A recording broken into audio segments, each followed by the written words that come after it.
جب میرا تعلق اللہ سے کمزور ہوتا ہے، اور کمزور کب شروع ہوتا ہے؟ جب میری نمازوں میں بے ٹائمی، بے قیدگی آنی شروع ہو جاتی ہے، کیونکہ نماز مومن کی معراج ہے۔ مومن کی ملاقات کیسے ہوتی ہے؟ نماز کے ساتھ۔ اور اللہ نے اپنی مدد کا طریقہ کیا بتایا؟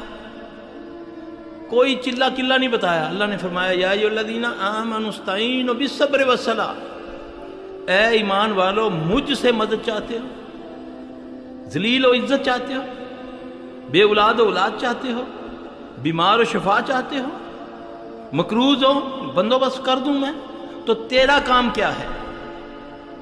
صبر اور نماز۔ اور سب سے زیادہ بے صبری ہماری اس کام میں ہے۔ مولوی صاحب تواڈے کول ہیں ہفتہ ہو گیا پڑھائی کرنے پہ، کوئی فرق نہیں پیا، میں چلا گیا، میں مجبور ہو گیا فلانے کو، انہیں تویز دیتے کیلے دیتے ٹھوکنا سے خود کا بیڑا گرک ہو گیا۔ بے صبری نے تجھے مروایا نا، ذرا صبر تو کر، رب کہہ رہا ہے تجھے، اتنی بڑی طاقت والا، کن کہہ کے فیکو کر کے ساری کائنات کو بنانے والا، وہ تجھے فارمولہ دے رہا ہے کہ میں رب تیری مدد کروں گا، تو دو کام کر۔ کیا کر؟ صبر اور نماز۔ نہ مجھ میں اگر نماز ہے تو صبری نہیں، بے صبری ہے، اگر بے صبر ہے تو نماز نہیں ہے۔ وَاسْتَعِینُوا بِالصَّبْرِ وَالصَّلَاةِ۔ پھر سب سے بڑی بات ہے کہ اللہ سے ملاقات معراج کہتے ہیں نا، پھر آپ نے فرمایا مومن کی معراج ہے نماز، ہے نا؟ تو اللہ اس کے کتنا قریب ہے؟ نحن اقرب الیہ من حبل الورید، اتنا قریب اللہ، اور نہ اس نے تمہاری چگلی لگانی ہے کسی کو، نہ تجھے شرمندہ کرنا ہے، تم نے چپکے سے بیٹھنا ہے، اس کے یا اللہ جتیاں بھی لینیاں نہیں، وہ کہے گا دے داں گا، یا اللہ نمک مکیا ہے، وہ بھی اس نے کسی کو کہنا ہے کہ وہ جا دیکھو میرے کو جتیاں منگنا ہے، یہ وہ رب ہے تیری ساری زبانیں سمجھنے والا، تیری رگے حیات کے قریب، خزانوں کا مالک تجھے پکار رہا ہے، حیا علی الصلاۃ حیا علی الفلاح، آ تجھے میں دونوں جہاں میں کامیابی دوں گا۔ کتنی مسجدیں بڑھتی ہیں، کون جاتا ہے؟ مجھے کہتے ہیں سب دعا کریں اللہ میں کامیاب کرے، اور بدبخت مجھے کہتا ہے تجھے کیا پتہ میری قبول بھی ہوتی ہے کہ نہیں؟ جو قبول کرنے والا خود تجھے 5 ٹائم بلا رہا ہے، آ حی علی الصلاۃ حی علی الفلاح، کہ میں رب تیرے ساتھ وعدہ کرتا ہوں کہ تجھے دونوں جہاں کی کامیابی دوں گا۔ تو کتنے لوگ جاتے ہیں نماز پڑھتے ہیں، کتنے لوگ بیٹھ کے دعا مانگتے ہیں؟ ہم نے تو اللہ سے تعلق خود خراب کیا ہوا ہے۔ جب اللہ سے تعلق خراب ہوگا، جب اس ملک کے بادشاہ سے تمہارا تعلق خراب ہوگا، تو پھر شیاطین تمہارے پر جھپٹیں گے، پھر بدماش لوگ تو تجھے نہیں چھوڑیں گے۔ اس سے تعلق مضبوط صرف نماز کے ساتھ ہوگا، سچ کے ساتھ ہوگا، حلال کے ساتھ ہوگا، خیانت نہیں ہوگی، بے حیائی نہیں ہوگی۔ ان الصلاۃ تنہی عن الفحشاء والمنکر، بے شک نماز بے حیائی اور برے کاموں سے روکتی ہے۔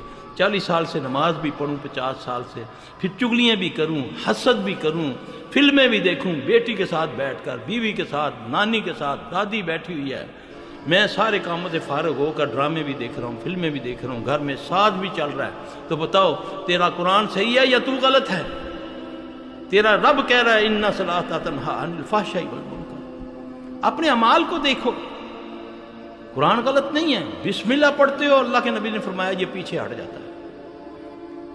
اگر بیچ میں یاد آ جائے بسم اللہ اول آخر کہہ دو، وہ کہہ کر دیتا ہے، وہ الٹی کرتا ہے۔ قسم اللہ کی ان چیزوں کو میں نے اپنے تجربے میں نے جب حدیث کو سنا، پڑھا، اس کے بعد جن کو رگڑا دیا، پوچھا تم نے اسے کس طرح کیا، ایسے تمہیں کیا ہوتا ہے، اس دعا سے تجھے کیا ہوتا ہے، پھر وہ بتاتا ہے مجھے یہ ہوتا ہے، یہ کرتے ہو تو یہ ہوتا ہے، یہ کرتے ہو تو یہ ہوتا ہے۔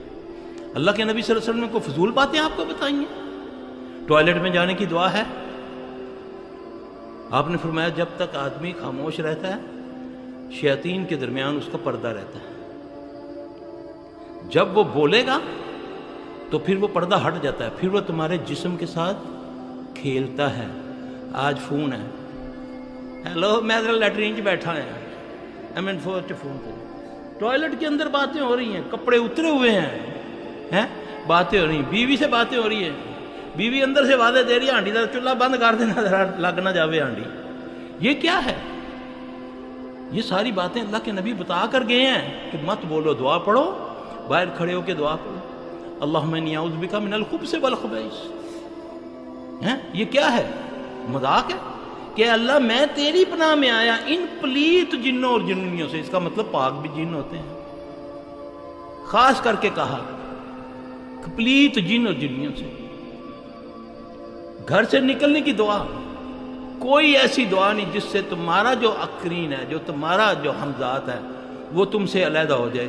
صرف اس دعا پڑھنے والا, رسول اللہ صلی اللہ علیہ وسلم نے فرمایا جو گھر سے نکلنے کی دعا پڑھتا ہے, بسم اللہ توکلت علی اللہ لا حول ولا قوت الا باللہ, باہر جو کھڑا اس کے انتظار میں کہ آج یہ نکلے گا, اس سے میں یہ گناہ کرواؤں گا, یہ کرواؤں گا, یہ کرواؤں گا, جو اس کا اپنا ذاتی جن جو اس کے ساتھ اللہ نے پیدا کیا ہے, وہ اس سے پوچھتا کیوں کھلوتے ہیں تم, کیوں کھڑے ہوئے ہو؟ کہتا میں اس کے انتظار میں ہوں. کہتا ہو چلو میں اس کا ذاتی جن ہوں. اس نے کچھ کلمے ایسے پڑھے ہیں کہ میں نے آواز آسمان سے سنی ہے کہ اے بندے تو میرے امان میں آ گیا, اب میں اس کا کچھ نہیں کر سکتا, تو کیا کرے گا؟ ہے یقین ان باتوں پہ؟ بتا کر گئے رسول اللہ صلی اللہ علیہ وسلم. کتنے لوگ ہیں جب گھر سے نکلتے ہیں یہ دعا پڑھتے ہیں, منگل سوتر باندھ لیتے ہیں, راکھیاں باندھ لیتے ہیں, ٹھیک ہے, یہ امام ضامن ہے جی, یعنی کہ امام کی ضمانت ہے تجھے کچھ نہیں ہوگا. بے نظیر نے کتنے امام ضامن باندھے ہوئے تھے, کہاں گئی ضمانت اس کی؟ وہ ضمانت دیتا ہے, وہ محافظ ہے, وہ تحفظ کرے گا تیری جان کا, تیری مال کا. فجر پڑھ ٹائم پہ, بیٹھ کے اذکار کر, بچوں کو جگا, اللہ مجھے آپ سب کو توفیق دے. پھر دیکھو انشاءاللہ تعالیٰ یہ مصیبتیں کیسے بھاگتی ہیں تمہارے گھروں سے.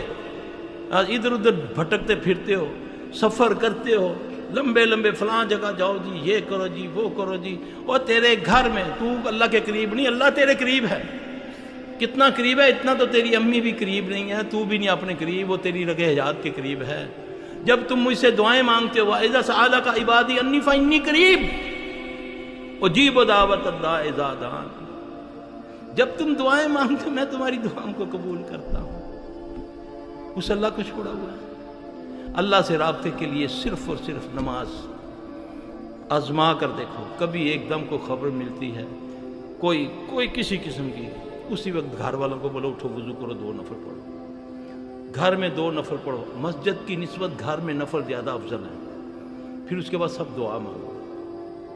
دیکھو کیسے مصیبت کا پہاڑ جو آپ کو ٹیلی فون کی وجہ سے پتہ چلا ہے کیسے دور ہوتا ہے. ایسے وسائل, ایسے اسباب میرا رب پیدا کرے گا کہ انشاءاللہ العزیز چند گھنٹوں میں, چند گھڑیوں میں اللہ تمہاری اس مصیبت کو ٹال دے گا. یہ اللہ کا طریقہ ہے, یہ محمد